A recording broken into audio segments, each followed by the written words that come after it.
सखी सहेली।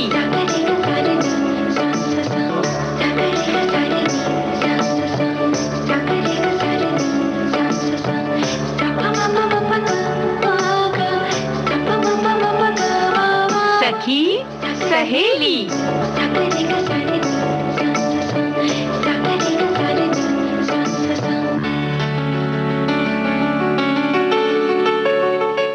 सभी सखियों सहेलियों को मंजू द्विवेदी और आकांक्षा सिंह का नमस्कार। आकांक्षा जी, हमने लोगों को देखा है कि छोटी छोटी बातों पर बहुत गुस्सा आ जाता है उन्हें, है ना? हाँ। वो सोचते भी नहीं है कि गुस्सा करने से क्या हो सकता है, कितना हमारे शरीर पर इसका असर पड़ेगा, इस बात का उन्हें जरा भी ज्ञान नहीं होता। बस उन्हें तो ऐसा लगता है कि हमारे पास अधिकार है गुस्सा करने का, चाहे वो सहकर्मी हो, चाहे घर के लोग हो, चाहे कोई और हो। छोटी सी बात हुई नहीं कि बस एकदम तैश में आ जाते हैं, जो चाहिए वो बोलते हैं, झगड़ा करने पर उतारू होते हैं।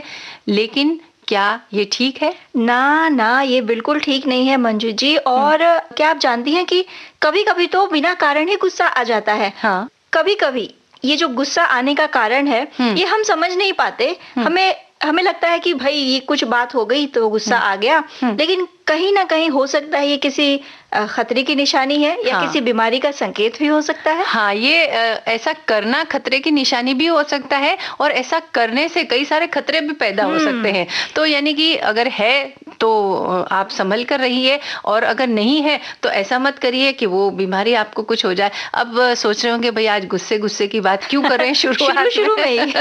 जी हाँ, लेकिन आज है वर्ल्ड हाइपरटेंशन डे, यानी कि इसे कहते हैं विश्व उच्च रक्तचाप दिवस। तो रक्तचाप क्या होता है इसके बारे में, और क्या बीमारी है, क्या लक्षण है, और कैसे इसे रोका जा सकता है, इस विषय पर हम थोड़ी सी बात करेंगे। बिल्कुल। वैसे इस दिवस को मनाने का उद्देश्य यही है कि लोगों में इस बीमारी के प्रति जागरूकता फैले, और ये जो एक तरह से ये साइलेंट किलर है इसको नियंत्रित करने के लिए भी लोगों को प्रोत्साहित किया जाता है। बिल्कुल। ये खास दिन मनाने का ये कारण है। हाँ, और साइलेंट किलर यानी कि चुपचाप ये हमारे अंदर प्रवेश कर जाता है, चुपचाप हमारे शरीर का बहुत कुछ नुकसान कर देता है और हमें पता भी नहीं चलता है। बिल्कुल। अक्सर हम लोगों को सुनते हैं, अक्सर लोग कहते हैं ना कि अरे मेरा बीपी हाई हो गया या मेरा बीपी लो हो गया। तो ये जो हाई होना या लो होना ये कहीं ना कहीं एक संकेत है कि आप अब चेत जाइए। और ये भी है ना, कई लोग कहते हैं ना, जब अचानक उनकी तबीयत बहुत खराब हो जाती है, वो बोलते हैं अरे अभी तक कल तक तो कुछ भी नहीं था, मैं तो बिल्कुल भला चंगा था, ऑफिस भी गया था, घर का काम भी किया था, और ऐसा कैसे हो सकता है, मैंने तो जिंदगी में कभी एक गोली भी नहीं खाई, लेकिन अचानक इतनी बड़ी बीमारी कैसे हो गई। तो इसी को कहते हैं साइलेंट किलर, यानी कि ये आपके अंदर बीमारी थी और रहते हुए ये आपको बहुत कुछ नुकसान भी पहुंचा रही थी, लेकिन आपको इसके आने की भनक भी नहीं लगी और उस नुकसान का भी आपको पता नहीं चला, और अचानक इसने एक बड़ा रौद्र रूप धारण कर लिया और आपके समक्ष आ खड़ी हुई। तो यही है साइलेंट किलर। अब हाइपर टेंशन या हाई ब्लड प्रेशर वैसे तो ज्यादातर 60 वर्ष से अधिक की उम्र में होता है, लेकिन आजकल की जो लाइफ स्टाइल है उसको देखते हुए या ये किसी भी उम्र में हो सकता है, या ऐसे भी हम कह सकते हैं कि हो रहा है। और इसके अलग अलग कारण हो सकते हैं, जैसे कि कोई फैमिली हिस्ट्री हो आपको, यानी कि आपके परिवार में पहले से ही किसी को ये बीमारी हो, या आजकल की जो जिंदगी उसमें तनाव एक बड़ी आम सी बात है, तो वो भी हो सकता है, या फिर आपका गलत खान पान भी हो सकता है, और लाइफ स्टाइल का तो असर होता ही है। बिल्कुल होता है। और इससे बचने के लिए हम कर क्या सकते हैं? हम ये कर सकते हैं कि हमें अपने भोजन और जो हमारी दिनचर्या है उस पे थोड़ा ध्यान देने की जरूरत है। इसके साथ ही साथ तनाव को कम करना, और जो हमारा शरीर है उसे हमेशा हमें सक्रिय बनाए रखना है, यानी एक्सरसाइज या व्यायाम कहते हैं जिसे, बिल्कुल, वो हमारे शरीर की एक जरूरत है। बिल्कुल, उसे हमें अपने जीवन में शामिल करना जरूरी है। और रोजमर्रा के जीवन में हमें तमाम तरह की मीठी कड़वी बातों से दो चार होना पड़ता है, यानी इससे तो हम बच ही नहीं सकते। अगर हम जीवन में आए हैं तो कठिनाइयां भी आएंगी, खुशी के पल भी आएंगे, और ये जीवन का एक हिस्सा है, इसे हमें अपनाना ही पड़ेगा। लेकिन ऐसे में गुस्सा आना भी कई बार स्वाभाविक हो जाता है, और कई बार तो हम बिना वजह भी गुस्सा करते हैं। लेकिन गुस्सा अगर लत का रूप धारण कर ले तो इस पर हमें थोड़ा सा विचार जरूर करना चाहिए, क्योंकि ये किसी बीमारी की तरफ हमें ढकेल सकता है। बिल्कुल, और बात-बात पर गुस्सा करने से हमारी जो सेहत है उस पर प्रतिकूल प्रभाव तो पड़ता ही है। व्यक्ति की भावनाएं, विचार और आदत में अंतर संबंध होता है, कहीं ना कहीं एक दूसरे से जुड़ी होती हैं। इसीलिए इनमें बदलाव करने से हमारी सेहत पर भी सकारात्मक प्रभाव पड़ता है। अगर आपको लग रहा है कि चिड़चिड़ाहट बढ़ती जा रही है तो थोड़ा रुकिए, सोचिए कि आप किस वजह से चिड़चिड़ा रहे हैं।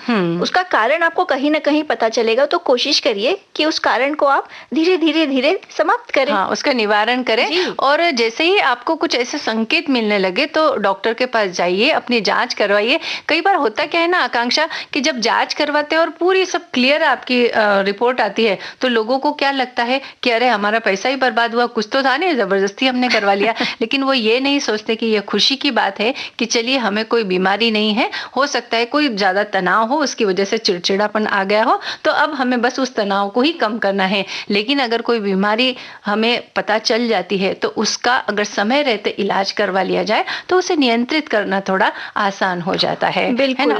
और जैसा कि हमने कहा कि उच्च रक्तचाप एक साइलेंट किलर है, क्योंकि ज्यादातर लोगों में इसके कोई बाहरी लक्षण दिखाई नहीं देते। फिर भी अगर नियमित रूप से आपको अगर सिर दर्द हो रहा है या सांस लेने में थोड़ी तकलीफ हो रही है या चक्कर आने जैसे लक्षण दिखते हैं तो इन लक्षणों को आप मामूली ना समझे, इसके प्रति लापरवाही ना बरतें। अगर लापरवाही बढ़ती गई तो ये रोग हो सकता है कि अनियंत्रित हो जाए और इसके गंभीर परिणाम भी हमें कई बार भुगतने पड़ते हैं। और हमारे शरीर में मौजूद जो खून है वो नसों में लगातार दौड़ता रहता है और इसी खून के माध्यम से शरीर के सभी अंगों तक ऊर्जा और पोषण के लिए जरूरी जो ऑक्सीजन है, ग्लूकोज है, साथ ही साथ विटामिन और मिनरल्स, ये सब पहुंचते हैं। ब्लड प्रेशर उस दबाव को कहते हैं जो रक्त प्रवाह की वजह से नसों की दीवारों पर पड़ता है। तो हम चाहे अपनी आदतों में बदलाव करके भी इस बीमारी से बच सकते हैं, यानी हाइपरटेंशन से बचा जा सकता है। बिल्कुल, आदतें हमारे बीमारी को बढ़ाने में या हमें बीमारी से बचाव करने में बहुत सहायक होती है। इसलिए सबसे पहले अपनी खान पान की, रहन सहन की, सोच विचार की आदतों को बदलना जरूरी है। अब थोड़ा सा वातावरण को भी बदलना जरूरी है क्योंकि शुरुआत में ही हमने बहुत तनाव की बातें कर ली, तो चलिए संगीत का सहारा लेकर के हम इस तनाव को थोड़ा सा कम दूर करते हैं।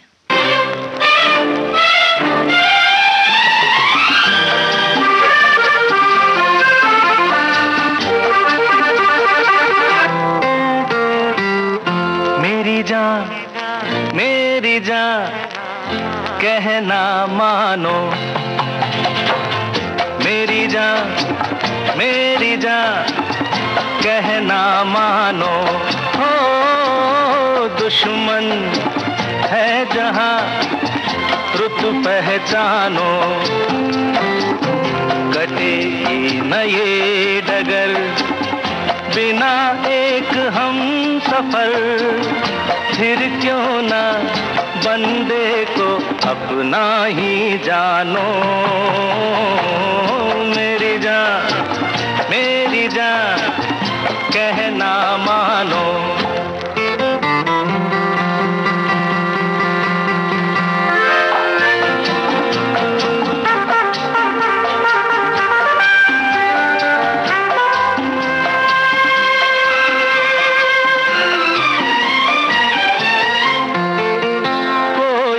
गाड़ी दुनिया में एक पहिए से नहीं चलती, चल नहीं जिंदगी बिन साथ के, देखो तुम्हारी पायल भी एक घुंघरू से नहीं बजती, बजती है तालियां दो हाथ से,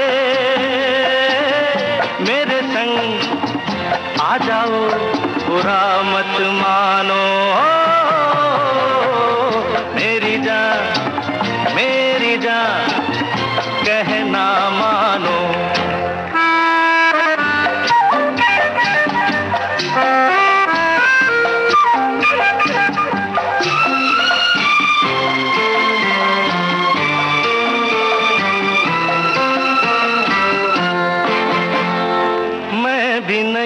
कुछ तुमसे कम, तुम जो नहीं रुकने वाले, ढंग मेरे हाथ में है और भी हंसा कर छोड़ूंगा, तोड़ के होठों के ताले। समझ लो मैं हूँ सनम दिल चोर भी, अपने जैसा मुझे भी जानो। मेरी जान कहना मानो, हो दुश्मन है जहां रुत पहचानो। कटेगी न ये डगर बिना एक हम सफर, फिर क्यों ना बंदे को अपना ही जानो। हाँ, तो आकांक्षा ये गाना हमने सुन लिया, मेरी जान, लेकिन वैसे हमारी जो जान होती है वो बहुत कीमती होती है, हम सभी के लिए बहुत महत्वपूर्ण होती है, केवल हमारे लिए नहीं बल्कि घर के प्रत्येक सदस्य के लिए हमारी जान बहुत कीमती है। तो इसका हम आदर करें, सम्मान करें और इसकी रक्षा करने की पूरी कोशिश करें, है ना। और जहाँ तक तनाव की बात है अभी हमने करी, तो उसको तनाव को कम करने का एक माध्यम ये भी है कि आजकल जो दूर संचार के साधन हैं वो इतने विकसित हो गए हैं कि हम अपने रिश्तेदारों से, अपने मित्रों से और कोई भी अपने प्रियजन है उनसे घर बैठे ही बातें करके दिल हल्का कर सकते हैं, अपने दिल की बातें उन्हें बता सकते हैं और थोड़ा सा फ्री हो सकते हैं। हाँ बिल्कुल, सोचिए कभी हमने सोचा भी नहीं था, मतलब जो हमारे दादी नानी, अगर उनके हमारे बुजुर्गों की बात करें तो उन्होंने सोचा भी नहीं था कि एक दिन ऐसा भी आएगा कि हम घर बैठे कहीं दूर रह रहे अपने किसी परिचित से, अपने किसी प्रिय से बात कर सकेंगे। न सिर्फ बात कर सकेंगे बल्कि उन्हें देख भी सकेंगे। हाँ, और ये बातें हम आज क्यों कर रहे हैं बताओ? ये बातें हम आज इसलिए कर रहे हैं क्योंककि आज है विश्व दूर संचार दिवस, यानी वर्ल्ड टेलीकम्युनिकेशन डे। बिल्कुल, विश्व दूर संचार दिवस मनाने की परंपरा 17 मई 1865 को शुरू हुई थी, लेकिन आधुनिक समय में इसकी शुरुआत 1969 में यानी कि 1969 में हुई। आजकल फोन, मोबाइल और इंटरनेट लोगों की प्रथम आवश्यकता बन गए हैं और इसके बिना जीवन की कल्पना करना थोड़ा मुश्किल लगता है। आज ये इंसान के व्यक्तिगत जीवन से लेकर व्यावसायिक जीवन में पूरी तरह से प्रवेश कर चुका है और आकांक्षा अब फोन या इंटरनेट से बचना थोड़ा सा मुश्किल भी लगता है हमें। तो पहले जहाँ किसी से जब हमें संपर्क करना होता था तो बड़ी मशक्कत करनी पड़ती थी, समझ नहीं आता था कि इतने दूर के व्यक्ति को अपना संदेश कैसे पहुंचाएं। चिट्ठी लिखो, चिट्ठी पहुंचेगी, कितने दिनों में पहुंचेगी और फिर वो जब मिलेगी उसके बाद वो जब जवाब देंगे और आएगा तो उसमें तो कई दिन लग जाते थे। तो वही आज मोबाइल की वजह से ये आसान हो गया है। व्यक्ति कुछ ही सेकंड में बेहद आसानी से अपने दोस्तों, परिवारों और अपने सगे संबंधियों के साथ संपर्क स्थापित कर सकता है। और संपर्क रखना भी चाहिए। ये जो साधन है आजकल के, इनका उपयोग उन्हें जरूर करना चाहिए क्योंकि अभी इस समय जो समय चल रहा है उसमें मिलना जुलना तो उतना संभव नहीं है या फिर मिलना भी नहीं चाहिए क्योंकि ये समय की मांग है इसके लिए। लेकिन ये जो तकनीक का इतना विकास हो चुका है तो इसका उपयोग तो हमें करना ही चाहिए ताकि हम अपने लोगों से मिल सके, यानी कि टेलीफोन के जरिए या फिर एक दूसरे इंटरनेट के माध्यम से जुड़ सके। और देखिए ना मंजू जी, ये जो समय चल रहा है कोरोना महामारी का, इस समय ये जो दूर संचार के साधन हैं इनकी उपयोगिता कितनी सटीक बैठती है। बिल्कुल, और कितने उपयोगी साबित हो रहे हैं। हाँ, इसीलिए तो हम कह रहे हैं कि इनका उपयोग जरूर करें क्योंकि हमें जो है एक दूसरे के बीच दूरी जरूर रखनी है, लेकिन भावनात्मक दूरी नहीं रखनी है, मन में दूरी नहीं रखनी है, जुड़े तो हमें रहना ही है। और वर्तमान समय में दूर संचार का एक बहुत बड़ा हिस्सा इंटरनेट है, जिसकी पहुंच इंटरनेट तक है, उनके जीवन में बहुत बदलाव भी हमें देखने को मिलते हैं। इंटरनेट ने हमारे जीवन को काफी सरल बना दिया है। इसके जरिए हम असंख्य सूचनाओं को पलक झपकते ही चंद सेकंड में प्राप्त कर लेते हैं ना। जैसे ही हमें लगता है कि हमें इस विषय पर जानकारी चाहिए, चलो इंटरनेट खोलो क्या लिखा है और हमें पता चल जाता है ना जी। और ये जो इंटरनेट है ना, ये सिर्फ सूचनाओं के लिहाज से ही नहीं बल्कि सोशल नेटवर्किंग से लेकर स्टॉक एक्सचेंज, बैंकिंग, ई शॉपिंग और ऐसी कई सारी हमारी रोजमर्रा की जरूरतें हैं जिनके लिए ये अहम बन चुका है। यानी हजारों किलोमीटर की दूरियां सिमट कर अब चंद सेकंड में बदल गई हैं। बिल्कुल, आप अपने कुछ भी काम है घर बैठे एक तो कर सकते हैं, और कितना भी दूर व्यक्ति है, लेकिन जैसे ही हम उनको फ़ोन लगाते हैं और उनसे उनकी शक्ल देख लेते हैं, उनसे बात कर लेते हैं, तो हमें ऐसा लगता है कि वो व्यक्ति हमारे पास ही है। और दूरसंचार क्रांति की बदौलत केवल शहरी क्षेत्रों में ही फर्क नहीं आया है, बल्कि ग्रामीण भारत भी अब टेक्नोलॉजी से लबरेज हो रहा है, और ये बड़ी अच्छी बात है कि हम सब टेक्नोलॉजी को अपना रहे हैं। जी। चलिए एक और टेक्नोलॉजी की हम बात करते हैं, जैसे कि रेडियो के माध्यम से हम गाना सुनते हैं, ये भी तो एक टेक्नोलॉजी है।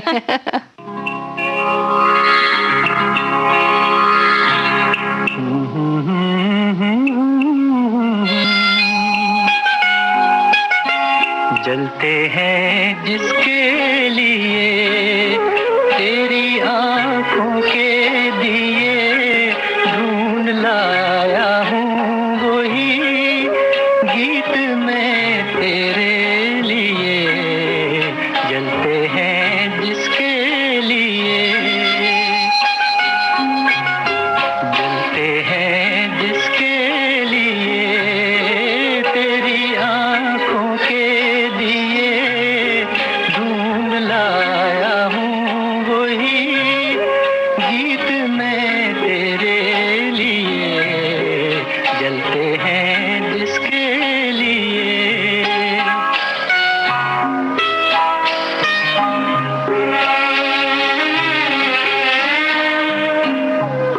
दर्द बन के जो मेरे दिल में रहा, ढल न सका, जादू बन के तेरी आंखों में रुका, चल न सका। दर्द बन के जो मेरे दिल में रहा, ढल न सका, जादू बन के तेरी आंखों में रुका, चल न सका।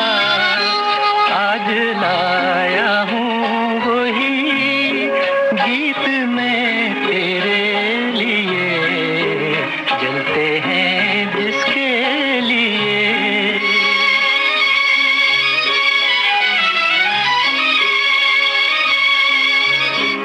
दिल में रख लेना इसे हाथों से, ये छूटे न कहीं।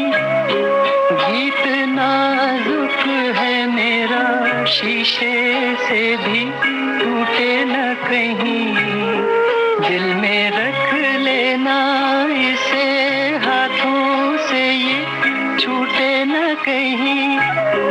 गीत नाजुक है मेरा, शीशे से भी टूटे न कहीं। गुनगुनाऊंगा यही गीत मैं तेरे लिए। जलते हैं जिसके लिए।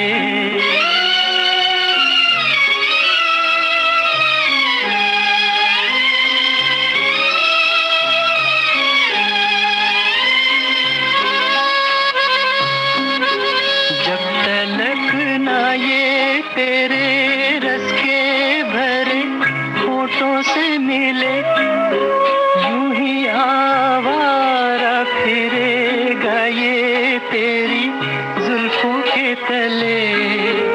जब तलक ना ये तेरे रस के भरे होठों से मिले, यूं ही आवारा फिरेगा ये तेरी जुल्फों के तले। गाए जाऊंगा यही गीत मैं तेरे लिए। जलते हैं जिसके लिए तेरी आंखों के दिए, ढूंढ लाया हूँ वही गीत मैं तेरे लिए। जलते हैं जिसके लिए। आकांक्षा, देखो सुजाता फिल्म का ये गाना हमने सुना। अब बताओ सुजाता फिल्म का यही गाना हमने क्यों सुना यहाँ पर? वो इसलिए मंजू जी, क्योंकि इस गाने के पहले हम बात कर रहे थे विश्व दूरसंचार दिवस की, और ये जो गाना है, जैसे जिस तरह से फिल्माया गया है, गाने में नायक अपने दिल की बात नायिका से कह रहा है, लेकिन वो बहुत दूर बैठ के और टेलीफोन के माध्यम से। जी हाँ, पूरा का पूरा गाना वो टेलीफोन पर गाते हैं और उधर नायिका टेलीफोन पर सुनते हुए उनके दिल का हालचाल उन्हें पता चल जाता है, और यही कारण है कि हमने ये गाना सुना। और जैसा कि हम जानते हैं कि हम अपनी सखी विशेष के अंतर्गत किसी एक ऐसी अपनी सखी की बात करते हैं जिन्होंने अपने क्षेत्र में कुछ खास किया हो। तो आज हम बात कर रहे हैं साहित्यकार एम लीलावती की। एम लीलावती एक मलयालम भाषा की लेखिका, साहित्यिक आलोचक और शिक्षाविद हैं, और इनके द्वारा रचित एक समालोचनात्मक अध्ययन कविता ध्वनि के लिए उन्हें सन 1986 में साहित्य अकादमी पुरस्कार से सम्मानित किया गया। एम लीलावती का जन्म 16 सितंबर सन 1927 को त्रिशूर जिले के गुरुवायूर के करीब कोटापड्डी में हुआ था। वो कुन्नमकुलम में पढ़ती थी। एर्नाकुलम के महाराजा कॉलेज से बीए की डिग्री ली उन्होंने, और फिर मद्रास विश्वविद्यालय से एमए की डिग्री उन्होंने प्राप्त की। जी, और 1949 यानी कि 1949 में लीलावती ने सेंट मेरी कॉलेज त्रिशूर में एक व्याख्याता के रूप में अपना शिक्षण कार्यकाल शुरू किया।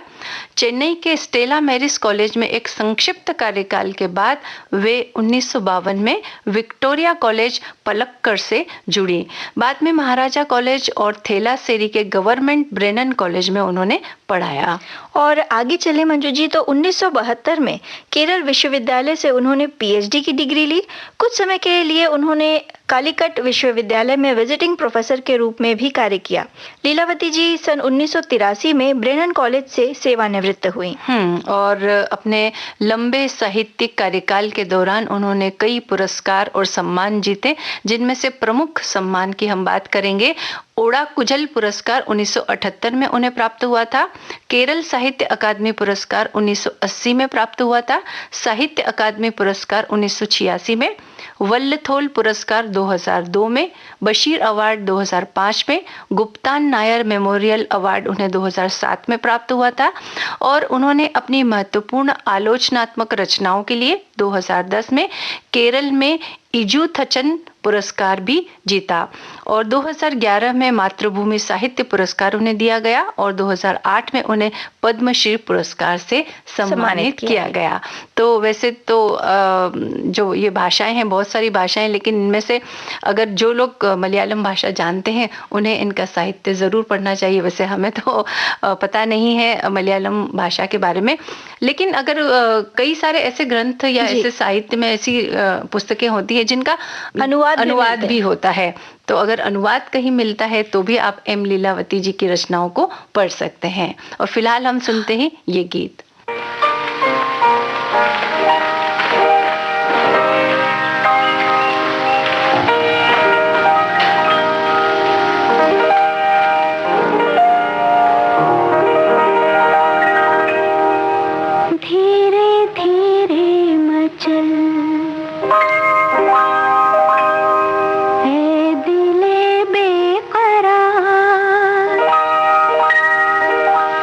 धीरे धीरे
गाना हमने सुन लिया, धीरे धीरे मचले दिले बेकरार।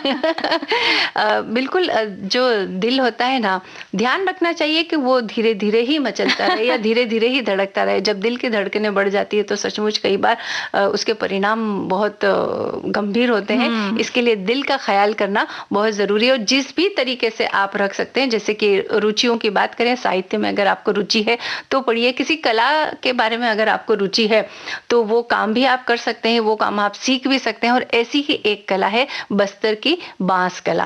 मंजू जी, ये जो बांस है ना, मानव सभ्यता से जुड़ी प्राचीनतम सामग्रियों में से एक है। बहुत पुरानी अगर आप रचनाएं पढ़ती हैं, उन कहानियों में भी आपको कहीं ना कहीं बांस का जिक्र मिलेगा। हाँ, और दैनिक उपयोग में भी हम देखते हैं कि बांस के बहुत सारे उपयोग होते हैं, है ना। पूर्वोत्तर भारत में तो समूचा जीवन ही बांस पर आधारित होता है। वैसे मध्य भारत के आदिवासी क्षेत्रों में भी बांस एक महत्वपूर्ण सामग्री है, जिसका अनेक तरह से वे प्रयोग करते हैं वहाँ के निवासी। और वास्तव में बांस के बिना ग्रामीण जीवन की कल्पना नहीं की जा सकती है। खेत खलिहान से लेकर घर आंगन तक प्रत्येक काम में बांस से बनी चीजें प्रयोग में लाई जाती है। और घरेलू सामान और कृषि उपकरणों में भी बांस का उपयोग बहुतायत से होता है।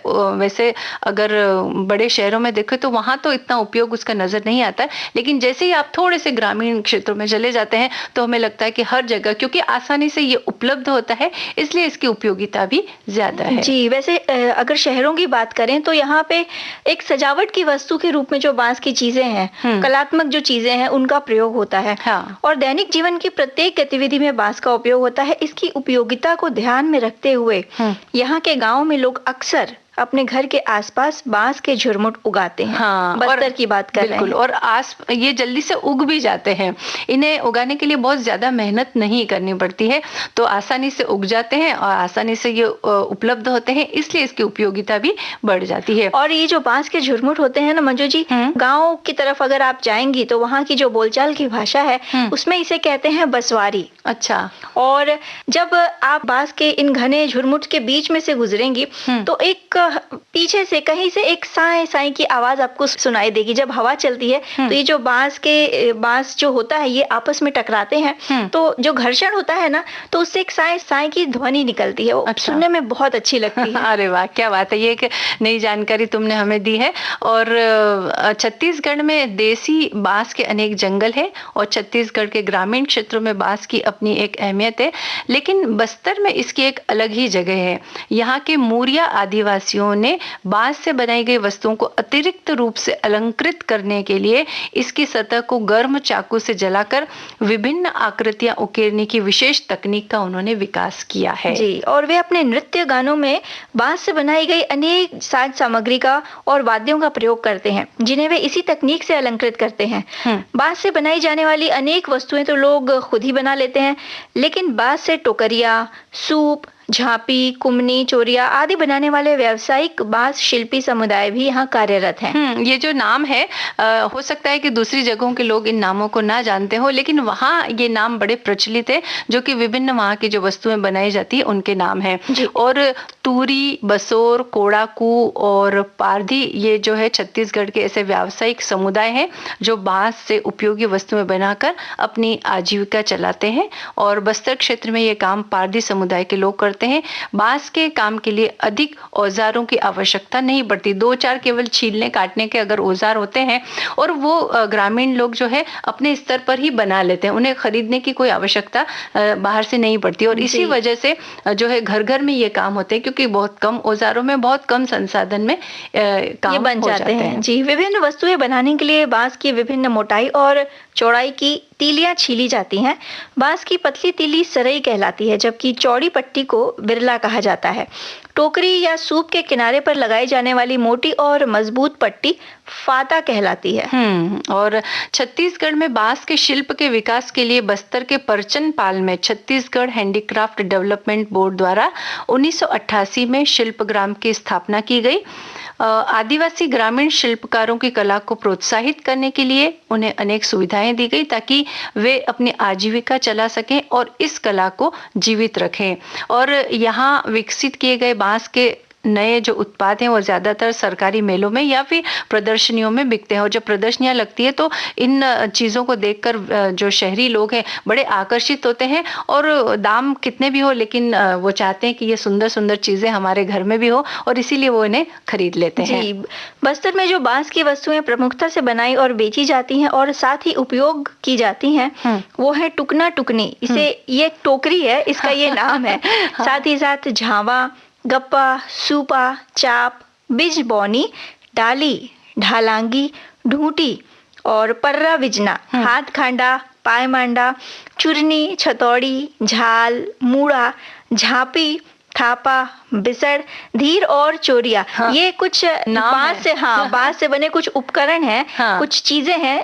इनका अलग ही वहाँ के जो स्थानीय लोग हैं जिन्हें इन नाम से जानते हैं। बिल्कुल, छत्तीसगढ़ की भाषा में ये नाम है, और वैसे इनमें से जो ज्यादातर जो है वो टोकरी नुमाई, कोई अलग अलग आकृति की टोकरियां होती है, उन्हें अलग अलग नाम दिए जाते हैं। और जो बिजना होता है वो जिस हाथ से झलने वाला जो पंखा होता है ना, उसे बिजना कहते हैं।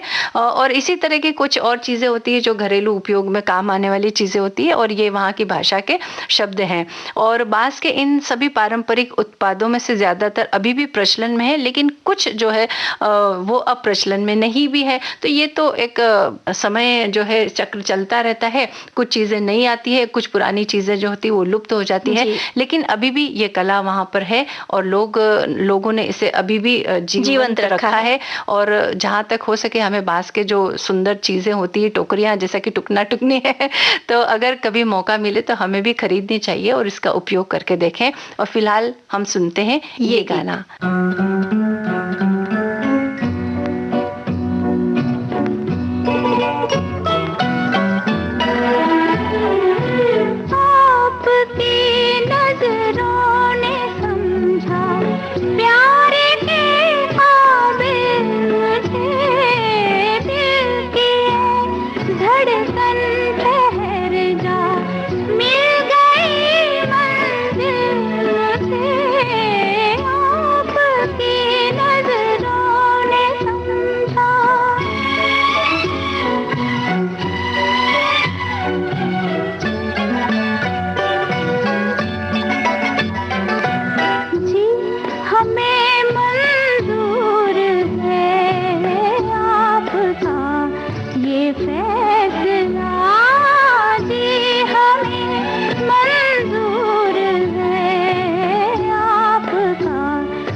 अनपढ़ फ़िल्म का ये गाना हमने सुन लिया, आपकी नज़रों ने समझा। और अगर आपकी नज़रें अगर ऐसे ही किसी बाँस के सामानों पर पड़े और आपको उनसे प्यार हो जाए तो आप ज़रूर अपने घर में उन्हें ले आइए। और अब देखो मौसम की बात करते हैं आकांक्षा, थोड़ी गर्मी बहुत बढ़ गई है ना?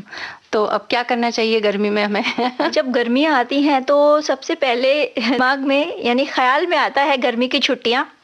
गर्मी की छुट्टियों में घर में बैठ के ठंडा-ठंडा शरबत, साथ ही साथ पंखा झलते हुए किताबें पढ़ना।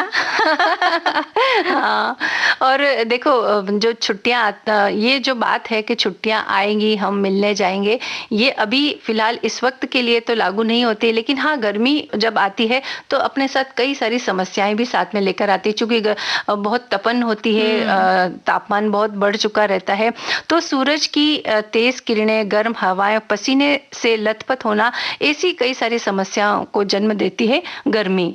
कई लोगों के हीट रैशेस भी हो जाते हैं इस समय, और ये समस्या किसी भी उम्र के व्यक्ति में हो सकती है। और साथ ही गर्मी से जुड़ी कई अन्य परेशानियां हैं जिनके जो है अगर घरेलू उपचार हम उनमें कर लें तो वो फायदेमंद साबित हो जाते हैं। यानी कि छोटी-छोटी बातों के लिए बहुत सारी दवाइयों का उपयोग न करके छोटे-छोटे घरेलू उपयोग में लाई जाए चीजें, तो इनसे हम आसानी से उसका सामना कर सकते हैं। और गर्मी में सबसे ज्यादा परेशानी होती है अधिक पसीना।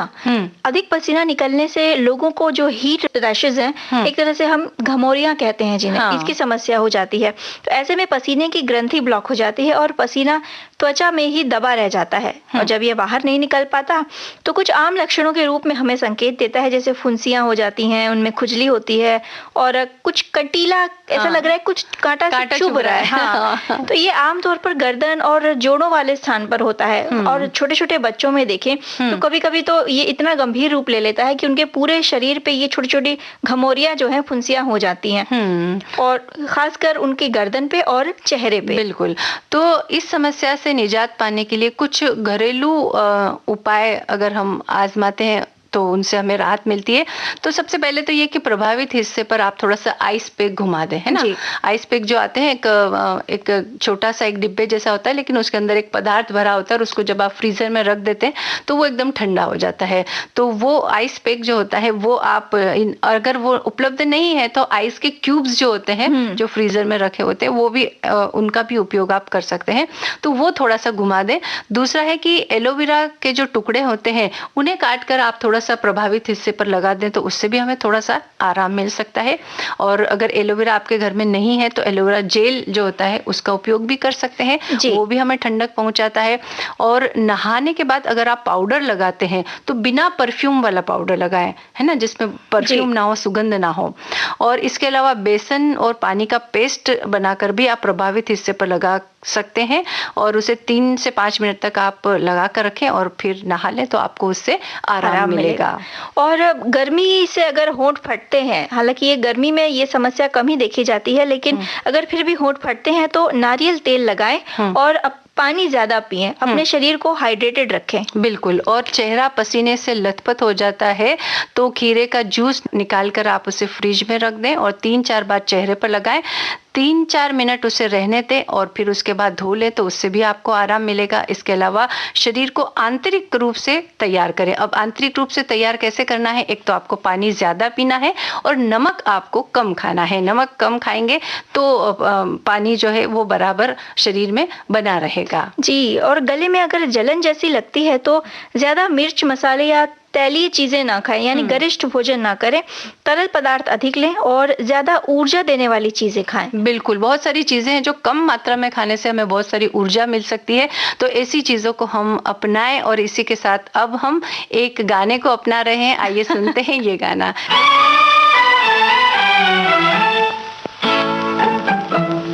आपको प्यार छुपाने की बुरी आदत है, आपको प्यार छुपाने की बुरी आदत है, आपको प्यार जताने की बुरी आदत है, आपको प्यार जताने की बुरी आदत है, आप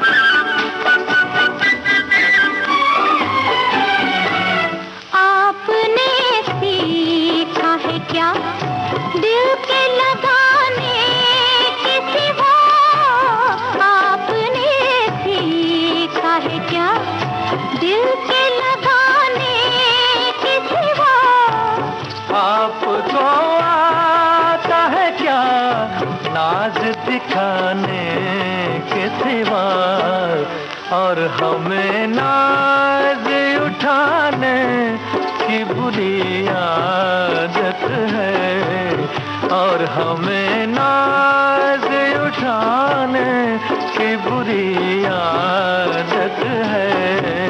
आपको प्यार जताने की बुरी आदत है, आपको प्यार।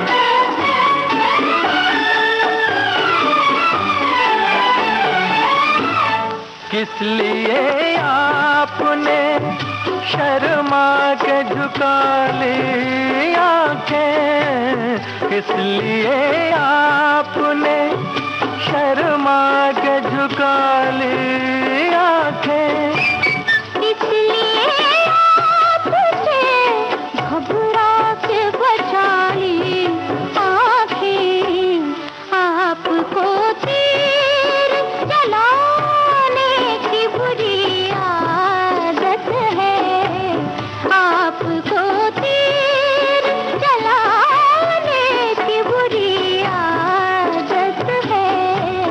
आपको प्यार छुपाने की बुरी आदत है, आपको प्यार जताने की बुरी आदत है, आपको प्यार छुपाने की बुरी आदत है, आपको प्यार।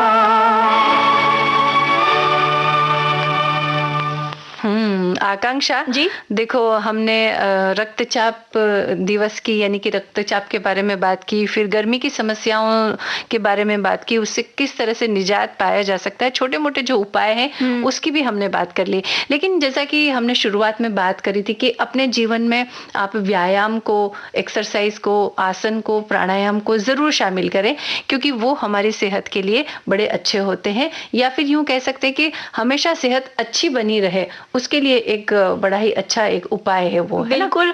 और मंजू जी, ये जो महामारी के दौरान का ये जो समय है, इस दौरान जो हमारी सेहत है उसका महत्व और भी बढ़ गया है, हमें और पता चल गया है, बढ़ा तो है ही, साथ साथ पता चला है। साथ ही साथ अपने आप को स्वस्थ रखने के लिए, अपने शरीर को स्वस्थ रखने के लिए जो भी हम कर सकते हैं वो हम अपनी तरफ से तो कर ही रहे हैं, और इन सब में हमें सहायता और मिल सकती है अगर हम आसन और प्राणायाम अपने खान पान के साथ साथ, दिनचर्या को ठीक करने के साथ साथ दिन में कम से कम 2 बार आसन करें, प्राणायाम करें, साथ ही साथ जो श्वास वाली जो प्रक्रियाएं होती हैं उनको करें। बिल्कुल। तो जब गर्मी की बात आती है तो उससे निजात पाने के लिए कुछ 2 छोटे छोटे ऐसे प्राणायाम हैं जिसे शीतली और शीतकारी प्राणायाम कहते हैं। अगर वो करें तो आप एक तो थोड़ा सा उससे रक्तचाप को नियंत्रित करने में भी वो सहायक होते हैं, और शरीर के अंदर थोड़ी ठंडक पैदा करने के लिए भी वो उपयोगी होते हैं। तो आज हम बताते हैं कि किस तरह से आपको शीतली प्राणायाम करना है। तो उसके लिए आपको क्या करना है कि सबसे पहले तो आप सुखासन में बैठ जाएं, और मुंह के अंदर जो जीभ होती है उस जीभ को नाली के आकार में आप मोड़ करके बाहर की तरफ थोड़ा सा निकालें, और धीरे धीरे जीभ के मुड़े हुए हिस्से से हवा खींचते हुए फेफड़ों तक सांस भरकर, उसके बाद में जब आपको लगे कि सांस पूरी तरह से अंदर भर चुकी है, और उसके बाद मुंह को बंद कर लें और थोड़ी देर सांस रोकने का प्रयास करें, कम से कम 5, 7, 10 सेकंड, जितनी देर भी आप रोक सकते हैं, और फिर इसे नाक से बाहर फेंक दें। और इस तरह से कम 5 से 7 बार यही क्रम आपको दोहराना है। इसे हम कहते हैं शीतली प्राणायाम, ठीक है। और एक और ऐसा ही प्राणायाम है, वो है शीतकारी प्राणायाम। तो ये भी लगभग वैसा ही होता है। इसके करने की जो प्रक्रिया है वो भी हम आपको बता देते हैं कि आप पहले सुखासन में बैठ जाएं, उसके बाद दांतों को भींचकर जीभ दांतों के पीछे थोड़ा सा लगा लें उसे, और फिर श्वास को खींचे, अंदर की तरफ खींचे, और कुछ देर तक उसे रोके रखने के बाद नाक से श्वास को बाहर निकाल दें। और इसका अभ्यास भी आपको 8 से 10 बार करना है। तो ये दोनों जो शीतली शीतकारी प्राणायाम है, ये अगर आप करते हैं तो शरीर के अंदर थोड़ी सी ठंडक पैदा हो जाती है, यानी गर्मी से हमें थोड़ी सी निजात मिलती है और इसके साथ थोड़ा सा रक्तचाप को नियंत्रित करने में भी ये सहायक होते हैं। लेकिन फिर भी हम आपसे ये कहेंगे कि अगर आपको कोई बीमारी है या कोई समस्या है तो आप इसे किसी प्रशिक्षक की सलाह के अनुसार करें या उनके मार्गदर्शन में करें या उनसे सीखने के बाद उनकी सलाह पर आप ये करेंगे तो ज्यादा बेहतर होगा। बिल्कुल। और साथ ही साथ जब आप व्यायाम करते हैं या प्राणायाम करते हैं तो एक जो सबसे बेसिक चीज है उसका एक ध्यान रखना है आपको कि आप कोई भी प्रक्रिया उतना ही करें जितना कि आपका शरीर झेल सके। अगर आपको लग रहा है कि अति हो रही है तो कृपया उसे ना करें। साथ ही साथ जब शीतली और शीतकारी प्राणायाम कर रहे हैं तो कुछ बातें आप ध्यान रखें कि प्राणायाम के अभ्यास के दौरान जितनी देर में श्वास ले रहे हैं उससे दुगनी देर में श्वास को छोड़ें। और समय का अंदाजा लगाने के लिए श्वास लेते और छोड़ते समय आप मन ही मन गिनती कर सकते हैं। या फिर आजकल स्टॉप वॉच जो है हमारे मोबाइल के अंदर ही रहती है तो उसे आप चालू करके भी आप देख सकते हैं कि भाई मैंने कितनी देर में श्वास ली है और कितनी देर में मैं छोड़ रहा हूँ, और इस तरह से आप नियंत्रित कर सकते हैं उस चीज को। और एक बात का आप ध्यान रखें कि जब आप प्राणायाम करते हैं तो उस दौरान जो आप सांस ले रहे हैं और छोड़ रहे हैं उसमें एक लयबद्धता होनी चाहिए और वो गहरी होनी चाहिए। तो गहरी सांसें लें और उसे उतनी ही ताकत से बाहर छोड़ें। जी। आपको सर्दी जुकाम खांसी या अगर अस्थमा है तो ये जो प्राणायाम अभी आपने बताए शीतली और शीतकारी इसे न करें और ठंड के दिनों में भी इनका अभ्यास न करें। बिल्कुल, जो हमने पहले ही बताया कि ये जो गर्मी की समस्या से निजात पाने के लिए है, और फिर भी अगर आपको कोई समस्या है तो आप खुद अपने आप से इसे ना करें, इस बात की भी हम सलाह देंगे। और अब इसके फायदों के बारे में भी हम थोड़ी सी बात करते हैं कि इन प्राणायामों के अभ्यास से शरीर में भरपूर ऑक्सीजन का संचार होता है और शरीर की जो अतिरिक्त गर्मी होती है और पेट में जलन इत्यादि की भी समस्याएं गर्मी में आमतौर पर होती है तो उससे भी हमें निजात मिलता है। और ज्यादा पसीना आने की शिकायत होती है अगर तो वो भी इससे दूर होती है। और तेज प्यास लगी है और पानी उपलब्ध नहीं होता है, कभी कभी ऐसा हो जाता है हम बाहर गए हैं, तब भी आप इसका थोड़ा अभ्यास करेंगे तो कुछ देर के लिए आप थोड़े से अपने आप पर कंट्रोल रखने में सक्षम हो जाते हैं। बिल्कुल। और अब गर्मी की एक और समस्या है आकांक्षा, वो है लू लगना। कि जैसे हम बाहर जाते हैं और कई बार हम पानी पी करके नहीं निकलते हैं या फिर पूरी तरह से अपने शरीर को ठीक तरह से ढक करके नहीं निकलते हैं तो लू लगने की भी एक समस्या बड़ी आम होती है गर्मी के दिनों में। तो इसके लिए भी हम सलाह देंगे कि आप गर्मी में जब भी बाहर निकले तो पर्याप्त मात्रा में एक तो पानी पी करके निकले और कोई भी गीले कपड़े से अपने माथे को और गर्दन को अच्छी तरह से लपेट लें उससे, ताकि ठंडक बनी रहे, अपने सिर का जो पूरा एरिया है उसमें ठंडक बनी रहे, तो उससे भी लू लगने की संभावना कम हो जाती है। और जहां तक हो सके पूरी आस्तीन के कपड़े पहने ताकि शरीर के ऊपर धूप ना लगे ज्यादा, क्योंकि ये एक ऐसी समस्या है कि हमें पता ही नहीं चलता है, हम अपने काम में व्यस्त रहते हैं, जा रहे हैं, काम कर रहे हैं, लेकिन अचानक ही जब लू लग जाती है और तबीयत इतनी अचानक बिगड़ती है कि हमें संभलने का मौका नहीं देती है। तो इसके लिए थोड़ा सा ध्यान रखें और इससे बचने की पूरी कोशिश करें। साथ ही साथ गर्मियों की जो एक आम समस्या और है मंजू जी, वो है सनबर्न का होना। यानी जो आपकी जो त्वचा है आपको समझ भी नहीं आएगा, पता भी नहीं चलेगा, लेकिन त्वचा सूरज की रोशनी में, धूप में इतनी काली और इतनी जल जाएगी कि जब जलन का एहसास होने लगेगा, जब त्वचा में दरारें आ जाएंगी, तब आपका ध्यान उस ओर जाएगा कि अरे ये क्या हो गया। तो इससे भी बचा जा सकता है कि जैसा आपने बताया, जब आप घर से बाहर निकले तो कोशिश करें कि अपने आप को पूरी तरह से ढके रहें, खासकर वो हिस्से जो अधिकतर धूप में दिखाई देते हैं। बिल्कुल। मतलब जैसे हाथ हो गए तो हाथ में आप लंबी आस्तीनों वाले दस्ताने पहन सकते हैं। साथ ही साथ जब आप जो आपके पैर, जो खुला भाग है पैर का, कोशिश करें उसमें कॉटन के मोजे पहन लीजिए जिससे आपका पैर ढका रहे। साथ ही साथ सर को ढकना बेहद जरूरी। बिल्कुल, यानी कि कुल मिलाकर के जब बाहर निकले तो जितना हो सके शरीर को पूरा ढक करके रखें। एक और बात है जो गर्मियों में आमतौर पर देखी जाती है, वो ये है कि थोड़ा सा कुछ खाने पर उल्टी और दस्त की शिकायत हो जाती है। इसके लिए खान पान का ध्यान रखना बहुत जरूरी। एक तो ये कि आप गर्म और ताजा खाना खाएं, बासी खाना बिल्कुल भी ना खाएं, और गंदे गंदे हाथों से बिल्कुल ना खाएं, क्योंकि अगर थोड़े से भी हाथों में किसी तरह की कोई गंदगी है और उन गंदे हाथों से आपने अगर खाना खा लिया है तो फूड पॉइजनिंग होने की संभावना बनी रहती है और गर्मी के दिनों में खाना बहुत जल्दी खराब भी हो जाता है। तो इसके लिए ये ध्यान रखें कि वो ताज़ा हो, गर्म हो, और अगर आप फ्रिज में रख के उसके बाद अगर उसका इस्तेमाल कर रहे हैं तो एक बार गर्म कर लें, उसे सूंघ करके देख लें कि खाना या भोजन खराब तो नहीं हुआ है। और इस तरह से इन बातों का ख्याल रख करके आप गर्मी में होने वाली जो फूड पॉइजनिंग की समस्या है, पेट बिगड़ने की समस्या है, उल्टी दस्त की समस्या है, इन समस्याओं से काफी हद तक बचाव हो सकता है। बिल्कुल। और गर्मियों में जो छोटे बच्चे रहते हैं उनको बचाना बेहद जरूरी रहता है। सबसे जल्दी और सबसे ज्यादा उन्हीं को तकलीफ होती है, छोटे बच्चों को खासकर। शरीर में पानी की कमी होना, खाना न पचना, अतिसार या दस्त लगना, दस्त के साथ साथ पेट में मरोड़ उठना, ये कई तरह की समस्याएं हैं जो गर्मियों में खासकर छोटे बच्चों में देखने को मिलती है। तो छोटे बच्चों को भी इससे बचाया जा सकता है। तरीका वही है, बस छोटे बच्चे जब खाएं पिएं तो आप ध्यान दें कि उनका जो खान पान है वो किस तरह का होना चाहिए। कोशिश करें कि बच्चों के शरीर में पानी की कमी ना होने दें। शिकंजी हो गई, बिल्कुल, जो ठंडे पदार्थ हैं और जैसे कि नींबू वगैरह है, इनका उपयोग आप ज्यादा करें, क्योंकि नींबू भी एक लगभग औषधि की तरह ही ये काम करता है गर्मी के दिनों में।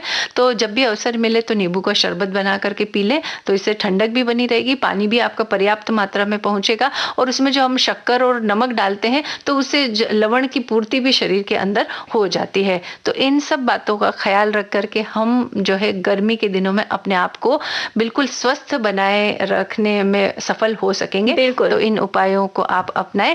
इसी के साथ आइए सुनते हैं ये गीत। छोड़ कर तेरे प्यार का दामन, छोड़ कर तेरे प्यार का दामन, ये बता दे के हम किधर जाएं। हमको डर है कि तेरी बाहों में, हमको डर है कि तेरी बाहों में हम खुशी से ना आज मर जाएं।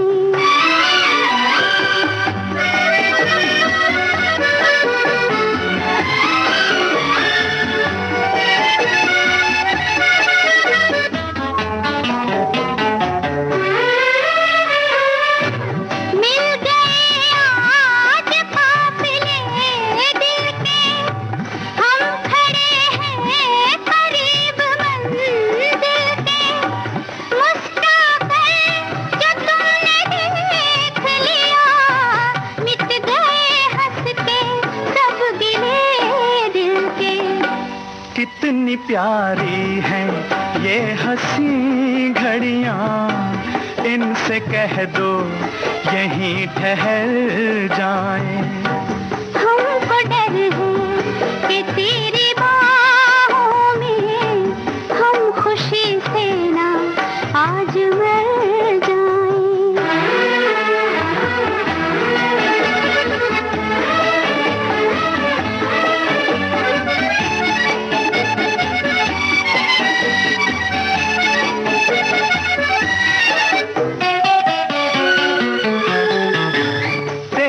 कदमों पे जिंदगी रख दूं, अपनी आँखों की रोशनी रख दूं।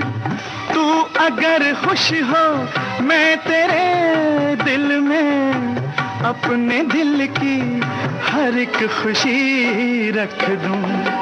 मेरे हमदम मेरी खुशी है, तू नजर आए हम जिधर जाएं। छोड़ कर तेरे प्यार का दामन, ये बता दे के हम किधर जाएं।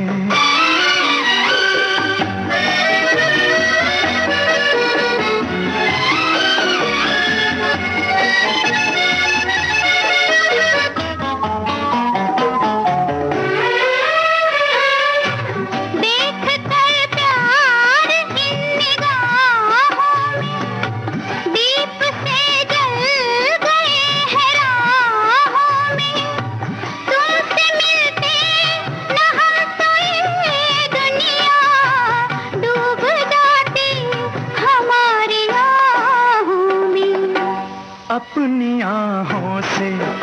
आज ये कह दो अब न होठों पे उम्र भर आए, छोड़ कर तेरे प्यार का दामन ये बता दे के हम किधर जाएं। हमको डर है कि तेरी बाहों में हम खुशी से ना आज मर जाएं। गाना हमने सुन लिया आकांक्षा, और अब हमने घड़ी की तरफ नजर डाली है। देखिए समय नहीं है और अब अपनी सखियों से हम इजाजत लेते हैं। आप सभी को मंजू द्विवेदी और आकांक्षा सिंह का नमस्कार।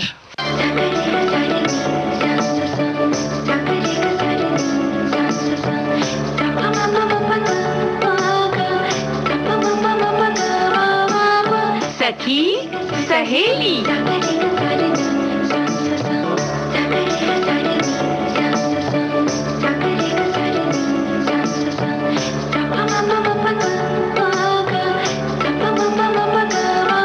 सखी सहेली।